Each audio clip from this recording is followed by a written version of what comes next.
Mesdames, Messieurs, bienvenue à l'émission Les Mystères de l'Infini. Aujourd'hui, nous continuons sur la voyance avec M. Normand Pinard.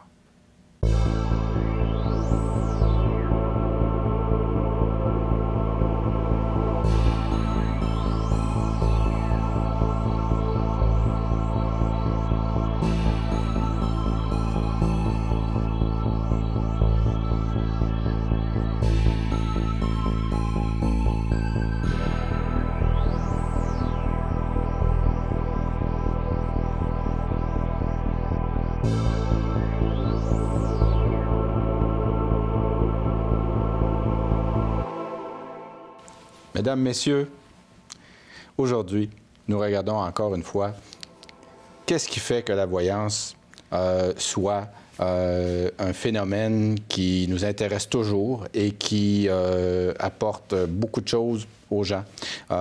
Et je vais demander en même temps à M. Pinard qui nous explique pourquoi c'est un sujet qui, en général, pour bien des gens, c'est un sujet tabou, farfelu pour certains. Donc, comment réagir, comment répondre à ces points de vue qui souvent peuvent avoir à certains égards de la valeur selon qui fait ou non de la voyance et comment la personne le fait et qui prétend faire de la voyance et qui n'en fait pas vraiment. Alors donc, comment vous réagissez à ces commentaires? Parce que vous devez vivre avec ça. C'est pas tout le monde qui croit. Mais c'est-à-dire qu'en Amérique, c'est des sociétés qui ont une vision matérialiste. Si on va à Bali ou si on va dans des vieux pays, ça fait partie de la culture. Au Maroc, la voyance, ça fait partie de la culture. Nous avons une vision du monde extrêmement matérialiste, avec Descartes, hein? C'est René Descartes. Ça dérange. Le paranormal, la parapsychologie dérange, ça fait extrêmement peur. Puis la raison pour laquelle ça fait peur, c'est que ça remet tout en question. La parapsychologie remet le monde en question. Tout notre monde, tout l'entendement de notre civilisation, puis particulièrement la matière. Et je me rappelle, au niveau de la physique quantique, je ne peux pas dire que j'ai fait des études en physique quantique, là, on va se comprendre. Il y a quand même le problème de la mesure. Donc, c'est quelque chose à aller voir sur YouTube, le problème de la mesure. Il y a des particules que, lorsqu'on les regarde, ne se comportent pas lorsqu'on les mesure, lorsqu'on les observe, ne se comportent pas de la même manière que lorsqu'on ne les observe pas. Les longueurs d'onde changent, le pattern change, le modèle change. Donc, c'est extrêmement troublant. Quand on parle de paranormal, je parlais de ça aussi parce que la voyance, c'est aussi relié à ça. C'est un peu comme si on disait tout ce qu'on a pensé, qu'on a cru ou qu'on croit de cet univers-là est quelque chose qui ne tient plus. Et si on regarde juste l'astrophysique, déjà de dire qu'il y a eu un Big Bang il y a environ, il y a des gens qui disent 12 milliards d'années. Moi, quand j'étais jeune, on parlait de 16 à 17 milliards d'années. Puis il y a un petit écart, là, en prenant du temps. Notre univers, moi j'ai vieilli, mais l'univers a rajeuni d'environ 7 milliards d'années. Tant mieux pour lui, l'espèce de chanceux. Alors on est passé à peu près à 12 milliards d'années. Puis il y a des choses extrêmement étranges qu'on ne connaît pas de notre univers.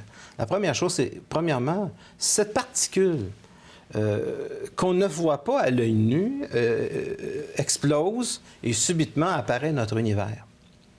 C'est-à-dire que toute la masse de l'univers, tout l'univers au complet, était dans cette particule invisible à l'œil nu. Donc, c'est sûr que pour moi, même la science la plus fondamentale m'apparaît souvent un peu farfelue. J'aimerais ça dans 30 ans, dans 40 ans, dans 50 ans. Est-ce qu'on va penser la même chose? Donc, je n'ai pas de problème avec les scientifiques. J'ai des problèmes avec... j'ai pas de problème avec la science. J'en ai avec les scientifiques qui tiennent mordicus à leur manière de voir les choses. Et nous, on pense dans la planification matérialiste, dans notre système matérialiste, que si on fait des projets, que le projet que l'on a en tête, de A, B, C, D, E, F, G, qu'on va arriver là. Mais il y a un paquet de facteurs, de facteurs qui nous démontrent que finalement, la réalité, on ne la connaît pas dans sa totalité. Et c'est la parapsychologie qui vient agacer un peu les scientifiques. Et c'est la raison pour laquelle, en Europe, en Amérique, c'est quelque chose avec lequel tout le monde est intéressé, mais qui demeure tabou. Parce que ça dérange. La parapsychologie, c'est quelque chose qui dérange. Mais il y a des gens, d'abord, je dirais presque tout le monde, vont, à un moment donné, dans leur vie, faire des rêves prémonitoires. Moi, je connais un ami à moi qui est très sceptique, jusqu'au moment où il a commencé à faire des rêves prémonitoires. Et on parle des rêves prémonitoires qui est de plusieurs secondes. Ce n'est pas juste une impression de déjà vu. C'est sûr que ça l'a un peu dérangé, pas dérangé au sens psychique, psychologique, mais ça dérange. Parce que je n'ai pas à convaincre les gens du paranormal. Le paranormal est dans la nature et vous le vivrez un jour. Que vous le vouliez ou pas, vous allez le vivre. Et peut-être qu'ils le vivent déjà aussi, sans en être conscients, parce qu'ils ne veulent pas voir des événements qui sont au-delà du simple hasard. Absolument. Il y a des gens qui vont établir une relation avec eux que la réalité va leur démontrer à un moment donné qu'il y a des facteurs X, Y, Z qui interviennent, qui ne devraient pas être là. Et ça s'installe dans leur vie. Ils pensent à quelqu'un qu'ils n'ont pas vu depuis 10 ans, puis ils sortent de chez eux, puis ils le rencontrent le lendemain. Ou ils reçoivent un téléphone. Donc, lorsque ça se produit plusieurs fois à l'intérieur d'un mois, ça peut être une année, mais à un moment donné, quand c'est rendu que ça se produit 5-6 fois par mois, ça commence à devenir dérangeant. Maintenant, le paranormal, c'est lorsqu'un individu commence à l'expérimenter, c'est quelque chose qu'il expérimente de plus en plus, de plus en plus. On n'a pas de contrôle sur le paranormal. Même si on veut fermer la porte, on ne peut pas réussir à fermer la porte une fois que le paranormal s'installe. Donc, évidemment, la voyance, c'est pour moi la maternelle de la parapsychologie. Comme j'ai déjà dit dans une émission, tous les hommes d'affaires ont de l'intuition. Mais de l'intuition, c'est aussi de la voyance.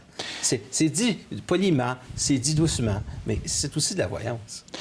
Quand vous parlez justement des situations de paranormal que les gens vivent, je me souviens d'une situation que nous avons vécue il n'y a pas si longtemps en préparant l'émission, où nous avons été longuement à discuter sur l'ensemble des thèmes de l'émission et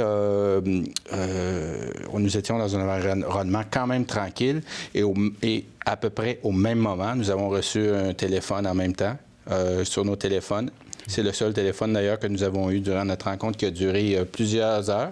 Et tous les deux téléphones voulaient prendre un rendez-vous individuellement avec nous. Au même moment? Oui. Alors, est-ce que c'est le hasard? Bien, moi, c'est là que j'ai appris que vous avez étudié les mathématiques. Oui. Moi, j'ai dit, il y a peut-être une chance, je ne sais pas, moi, sur 30, sur 40, sur 50, ça se produit. Mais finalement, vous avez fait des calculs mathématiques. Est-ce que vous vous souvenez du résultat auquel vous êtes arrivé?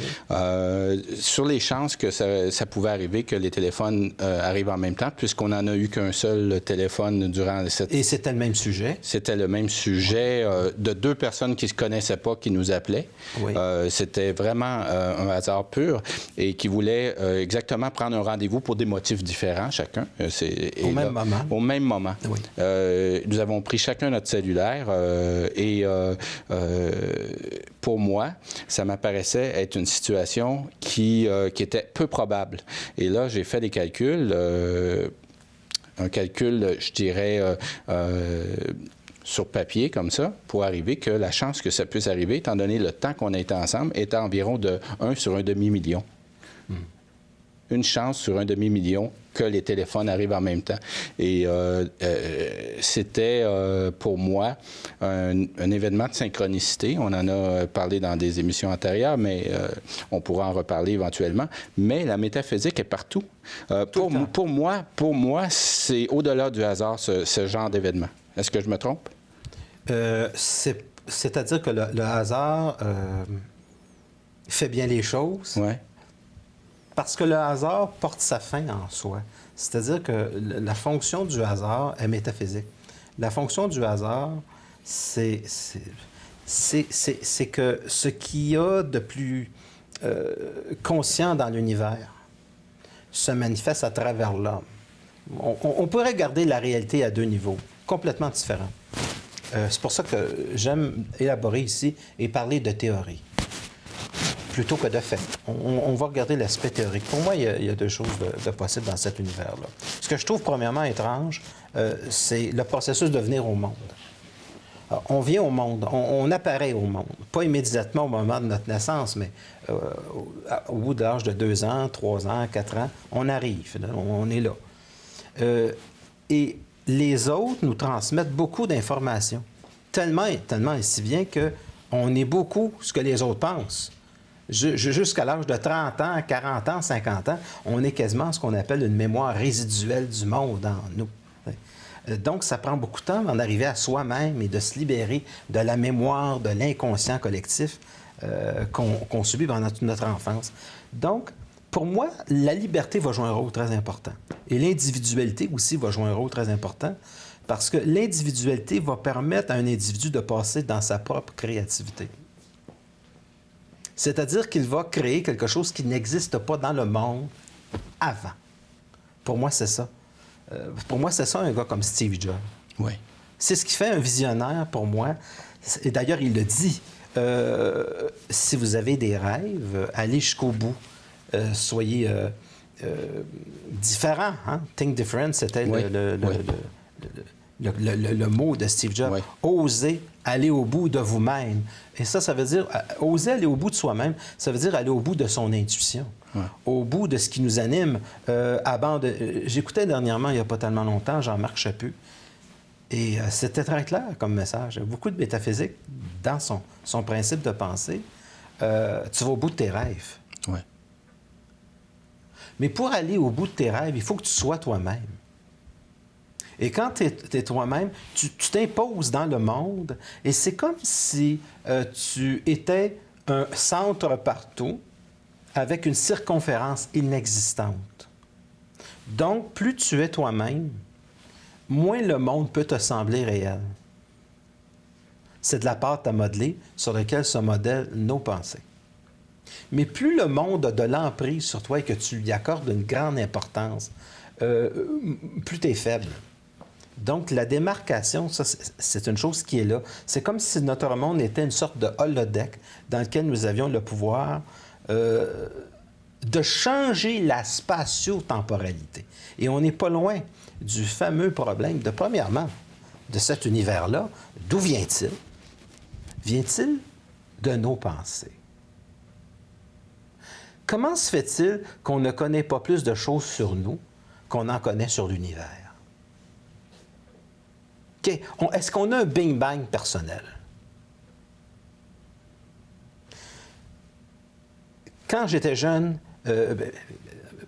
des années 70, Carl Sagan, je pense que son équation, il y avait peut-être 25 possibilités de vie extrêmement développées dans l'univers ou dans notre galaxie.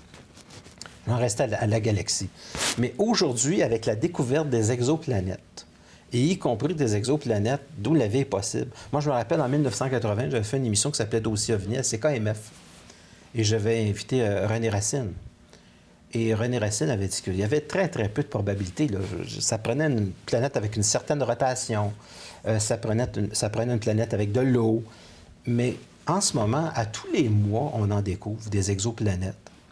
Et à tous les, je pense, les 3 mois, on découvre une exoplanète qui pourrait avoir de la vie, même avancée. Et même lorsque j'étais jeune, on me disait toujours, il n'y a pas d'eau sur la Lune, il n'y en a pas sur Mars. Et voilà qu'on découvre que sur Mars, comme sur la Lune, il peut y en avoir de l'eau. Et qu'il y en a déjà eu. Et que maintenant, ce sont des faits scientifiques. Alors que je me rappelle très bien à l'époque, c'était non, il n'y a pas d'eau sur Mars. Non, il n'y a pas d'eau sur la Lune. C'est complètement mort. Puis c'était définitif. Puis celui qui osait déroger de ça était mis à l'index. Alors, j'aime la science, mais j'aime pas les scientifiques parce que c'est borné dans le temps. Et ça prend 20 ans, 30 ans, 40 ans, un siècle pour essayer de comprendre des choses très simples. la métaphysique, la parapsychologie, c'est la science du futur. C'est ce qui va permettre à l'homme de passer à un stage supérieur dans sa qualité d'être, dans sa qualité de penser, de remettre l'univers dans lequel il vit en question. Et au lieu de placer Dieu à l'extérieur, il va le placer en lui. Permettez-moi de reparler. Ça, c'est différent de ce qu'on a connu jusqu'à maintenant. Il faudrait bien spécifier qu'il y a des scientifiques qui croient à la métaphysique et qui en tiennent compte dans le travail qu'ils effectuent d'un point de vue professionnel aussi. Oui. Ce n'est pas une limite d'être scientifique et faire de la parapsychologie et de développer ses compétences en métaphysique, n'est-ce pas? Non, mais ils ne peuvent pas en parler trop fort. On est d'accord là-dessus. On est d'accord. Moi, j'ai rencontré autour de moi, j'ai un ami qui est mathématicien. Donc, il est docteur en mathématiques. Puis j'ai demandé, est-ce qu'il y a de la métaphysique dans les mathématiques? Puis à ma grande surprise, il a répondu, bien sûr. Bien sûr.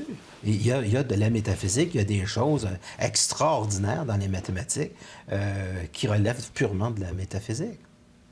Et cet individu enseigne à l'université. Je nommerai pas laquelle, par respect. Mais si un jour j'ai sa permission, je vous dirai c'est qui. Et tout le monde ira assister à ses cours. Je sais qu'il donne des conférences aussi à travers le monde. Donc, oui, il y a des gens qui sont ouverts quand même, mais ce n'est pas la majorité. Et là où c'est très important, c'est peut-être que la parapsychologie, ça nous donne l'impression d'être quelque chose d'épeurant. C'est-à-dire que c'est pas permis d'être divin. C'est un interdit, ça, qu'on a appris, nous autres, dans la religion. On ne peut pas être à l'image de Dieu. On est à l'image de Dieu, mais on n'a pas le droit d'être. C'est comme si être divin, ce serait, aux yeux de la population, c'est comme de prétendre qu'on est meilleur que d'autres. Alors non, pire que ça. Oui. C'est un blasphème suprême. Oui. C'est quelque chose qui est inadmissible. C'est un blasphème, parce que c'est détrôner Dieu. C'est carrément relié au satanisme. Et finalement, le résultat, en bout de ligne, c'est qu'on projette nos angoisses sur les écrans du cinéma, où il y a environ 10 à 15 de tous les films qui parlent de paranormal, c'est des films de possession, c'est des films de monstres, c'est des films d'entités négatives. C'est rarement positif. Est-ce que ça vous dérange quand vous voyez justement ces productions-là qui donnent peut-être pas l'image qui est la réelle métaphysique? Bien, je veux dire, c'est à l'image de la société d'aujourd'hui. Moi, je n'y peux rien si Val-de-Mort, c'est quelqu'un qui a vendu des milliards de dollars avec Harry Potter. On n'y peut rien. Je veux dire, mais moi, j'ai trouvé qu'Harry Potter, ça commençait doucement, puis ça s'est terminé vraiment dans l'horreur, là. À chaque fois que tu avais un épisode d'Harry Potter, ça devenait de plus en plus épeurant. Je comprends qu'il fallait en mettre, mais on peut dire qu'en avait-tu des effets spéciaux à la fin. Puis c'était comme toujours la lutte entre le bien et le mal. On dirait qu'on ne peut pas arriver à s'échapper de la dichotomie intérieure, que si quelque chose est bien, il faut absolument qu'il y ait quelque chose de mal. Mais qu'est-ce qu'on en sait?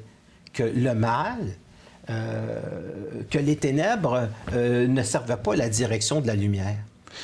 Comment comprendre la lumière? Comment comprendre quelque chose qui est divin si on ne porte pas un petit peu d'enfer en soi? Monsieur Pinard, si vous aviez un film à produire, qu'est-ce que ressemblerait ce film si vous vouliez mettre en évidence la métaphysique et le divin de l'homme, de la femme? Vous êtes la deuxième personne en 30 ans à me poser cette question-là, parce que tout le monde me dit « Mais pourquoi tu n'écris pas un livre? » Je ne sais pas. Je ne sais pas. Je ne sais pas. Parce que mon but, c'est pas de changer le monde. C'est pas non plus de causer des chocs dans le monde. Ça, c'est pas ma fonction. Vous allez trouver ça très étrange, mais mon but premier, c'est de m'amuser. Ça, j'ai décidé ça à 12 ans, là. Je vais m'amuser dans cette vie-là. Et j'ai mis ça dans le centre de ma vie. Ça, pour moi, m'amuser, c'était la chose importante. Le meilleur, sans avoir toujours à faire en sorte qu'on doit payer pour de la culpabilité ou de la souffrance. J'avais décidé ça à l'âge de 12 ans. Ça, c'est la première chose que j'ai décidé à 12 ans. La deuxième chose que j'ai décidé à 12 ans, c'était un jour, je vais le dire à la télé. Puis ça, c'était là, sûr. La troisième chose que j'avais décidé, ça, c'était à 15 ans, que la philosophie, ça allait être ma passion. Donc, de comprendre quel est le but de l'homme sur Terre, qu'est-ce qu'on est venu faire sur Terre. Et mes parents me regardaient d'une manière assez étrange en me disant, mais comment peut-il arriver à se poser des questions comme ça? À 13, 14, 15 ans. Je voulais absolument découvrir comment fonctionne cet univers-là. Moi, je veux savoir comment fonctionne cet univers-là. J'ai des intuitions concernant cet univers-là. Et ce que je trouve de très intéressant comme deuxième hypothèse, je dis ceci, puis là, il y a des gens qui vont sursauter. Il serait possible aussi que cet univers-là soit créé par nous. Parce que je trouve étrange, le fameux Big Bang en question, d'une particule qu'on ne voit pas et qui tout d'un coup fait apparaître là, des milliards d'étoiles. Serions-nous en train de regarder un songe? Ça, c'est une théorie, là. N'allez pas penser que je pense ça. Je m'amuse à penser ça. Moi, j'agis comme si l'univers n'existait pas, puis comme si, au fur et à mesure que je me déplaçais dans le monde, j'avais la possibilité, et nous avions tous la possibilité, de le construire. D'où vient la magie. D'accord? Parce que l'univers, en fait, c'est une chose qui apparaît avec la conscience de l'individu. Pour que l'univers puisse exister, il faut que moi, je l'observe. Parce qu'il y a des personnes qui ne savent pas qu'il y a un univers, ça c'est clair. Il y a même des gens qui ne savent pas que le Soleil, c'est une étoile. Oui. Alors, on parle à l'échelle planétaire, moi, ce que évidemment. je trouve très, très dur pour moi, c'est de voir le peu de curiosité du monde. Les gens n'ont aucune curiosité, n'ont pas le temps. Ils travaillent, ils ont des paiements à faire, tout ça. Ils n'ont pas le temps, puis ça ne les intéresse pas. D'accord? Mais leur vie ressemble souvent à leur démission devant eux-mêmes. Et c'est peut-être la raison pour laquelle il y a tellement de gens qui vivent une réalité qui est difficile. Je trouve que les gens n'ont pas de curiosité. Même pas pour l'astrophysique, même pas pour la science connue, habituelle. Là. Moi, j'ai commencé à m'intéresser à l'astrophysique, j'avais 10 ans. Et mon père m'avait fait un télescope parce que je l'achelais avec ça. Ça m'intéressait, ça c'est quoi les étoiles et tout ça. Puis j'arrive après, finalement, 50 ans à dire, c'est peut-être un songe. Il n'est pas impossible que nous vivions dans une sorte de matrice, holodeck, dans lequel nous construisons le monde collectivement et avec lequel nous, personnellement, nous intervenons dedans. Ça, c'est une théorie, ça. Oui. Mais vous n'êtes pas le premier. Pour essayer d'expliquer le paranormal, je me suis dit, qu'est-ce qui fait que dans une maison, excusez-moi, parce que sinon je vais perdre le fil. Qu'est-ce qui fait que dans une maison, quelqu'un va voir passer un fantôme? Et c'est là que je me suis rendu compte souvent que les gens qui allaient voir des maisons hantées, ils s'attendaient à voir des maisons hantées. Donc, je me suis dit, si tu t'attends à voir un phénomène, tu peux le constituer. Donc, percevoir la réalité, et je dirais non seulement percevoir la réalité, mais avoir l'intention de percevoir la réalité vient de changer le destin.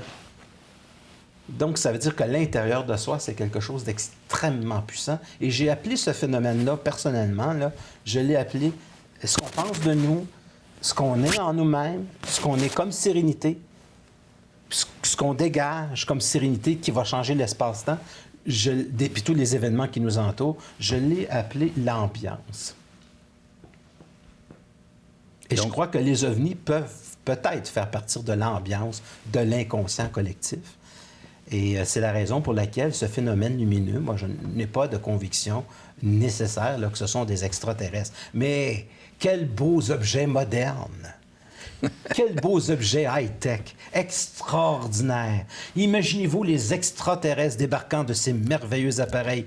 Oh, ils ont peut-être plus qu'un iPad à nous montrer. Oh, comme c'est intéressant. Oui. Moi, quand j'étais jeune, excusez-moi, vous ne parlez pas beaucoup dans cette émission-là, M. Saunier. Ça s'en vient. Je vous laisse pas de chance. Je me rappelle, quand j'étais un enfant, il y avait ce qu'on appelait un jeu qui s'appelait un S-Sketch. Oui. Puis aujourd'hui, je trouve que ça ressemble à un iPad. Ouais.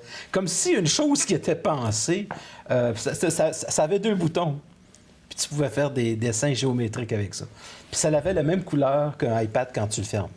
Puis aujourd'hui, j'ai dit, tiens, regardons, c'est étrange. J'ai dit, ça ressemble au petit téléviseur qu'on avait quand on était enfant. Oui, c'est vrai. Sauf que c'est 25 fois plus mince. Je trouve ça étrange. On est enfant, on regarde des phénomènes, puis 50 ans après, on les voit apparaître dans la réalité, comme les fameux téléphones Motorola de Gene Roddenberry qui a fait la série Star Trek. Puis là, tu déplies ton téléphone. Puis on a eu des téléphones dépliants en 2000, 2001, 2002. C'était nos fameux Motorola. Mr. Spock, beam me up. Là, un moment donné, je m'arrête, Pierre. Je regarde ça, je me dis, écoutons, c'est quoi la plaisanterie, là? On construit le monde. Fait que là, je vais vous laisser le temps de me poser une question, puis moi de prendre une gorgée d'eau, parce que... Il nous reste 3 minutes. Mais je vais vous dire ce que je retiens de notre émission. C'est que tout ce qu'on croit vraiment, ce que les gens peuvent appeler la foi ou la croyance, quand on croit quelque chose, les chances que ça arrive viennent de se multiplier. J'aime beaucoup ça, ce que vous venez de dire là, parce que c'est pas osé. Ça ne veut pas dire que ça va arriver. Ça vient juste de se multiplier. Oui. Autant nos angoisses les plus profondes. Oui. Donc, autant dans le positif que dans le négatif. Oui, j'aime beaucoup ça. C'est pas osé, ça. On multiplie les chances. Donc, je ne peux pas parler de la pensée positive. Je veux simplement que les gens développent une curiosité puis qu'ils brassent ça un petit peu la matière, l'univers. Et d'ailleurs, en philosophie, la matière, il y a des philosophes qui l'ont brassé pas mal. Oui. Et il y a des philosophes qui remettent ça en question beaucoup. C'est quoi cet univers? C'est quoi? Dans quoi vivons-nous? Qui sommes-nous? Donc, je pense, donc je suis, c'est beau, mais c'est pas assez. C'est je pense, donc je constitue, je crée. Monsieur Pinard, il nous reste à peine 1 minute. Les gens peuvent vous appeler pour une consultation ou peuvent consulter votre site web, peuvent aller voir des soupers-conférences. À quel numéro ils peuvent vous appeler pour prendre rendez-vous? Le numéro matériel de la Terre. La Terre, c'est le 514-254-5919. Mais sur une autre planète, ça change. Et vous avez un site web? J'ai un site web pour la Terre. Oui. Oui, c'est normandpinard.com. D'accord. Alors, il y a aussi un numéro où vous pouvez rejoindre le studio, le studio de TVRL, la télévision de Laval. Donc, c'est le 450-973-8005 si vous avez des commentaires ou des questions. Et on compte sur vos commentaires, mesdames, messieurs, parce que on pourra répondre à certaines questions si vous nous en posez. Nous pourrons aussi réagir à vos commentaires. Et il y a aussi toutes les émissions qui sont enregistrées seront, après leur diffusion, disponibles sur YouTube. Et donc, vous pourrez les revoir. C'est très important ce que nous apporte M. Pinard. Je pense que pour absorber, on doit la réécouter quelques fois pour voir où on peut retirer pour soi-même de l'information. Merci beaucoup, mesdames, messieurs.